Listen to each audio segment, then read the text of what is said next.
Let's talk about form and style. What makes a story a story? A story has a narrative structure with characters and a plot that develops over time. Good stories build suspense, like in this Suspense comic. What is suspense? The reader's desire to know what is going to happen next in the story. There are four methods of building suspense in a story: foreshadowing, mystery, dilemma, and surprise.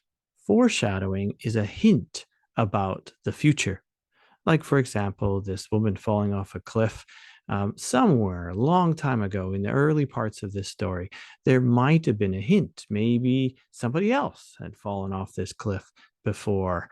And so that hint draws us on to try and wait and see if that will happen again. Mystery. This is a secret, something in the story that we do not know. Like, for example, this woman might have been drawn to this cliff because she got, I don't know, a secret message or something telling her to go up there. Dilemma. This is a problem in the story. It's not exactly the same thing as a conflict, though, because a dilemma is a very specific kind of problem in which you have a choice to make, whether you do one thing or whether you do the other. And perhaps both of them seem like bad outcomes. For example, this woman could have ignored the message, but then she never would have discovered what the secret was. So she decided to risk it all and go up to the top of that cliff. Surprise is an unexpected event.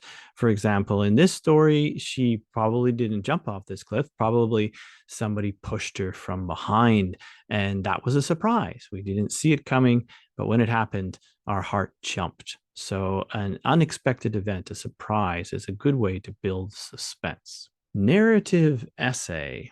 A narrative essay needs a thesis with a topic plus an opinion about that topic. For example, authoritarian dictators are invariably corrupt. And here we have two dictators, Hitler and Mussolini. Now, what will be the support for this thesis? Now, in a regular essay, you might have lots of stats and figures. For example, you might list all of the people that were oppressed under Mussolini's regime in Italy, or you might list all the Jews that were sent to concentration camps and died under Hitler's regime. But in a narrative essay, it's different.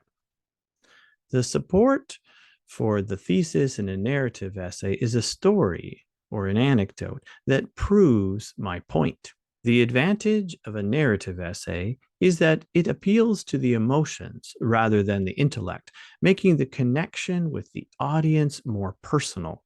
Another advantage of a narrative essay is that the theme is clearly stated, so there is very little chance of the reader misinterpreting the purpose or message of the story.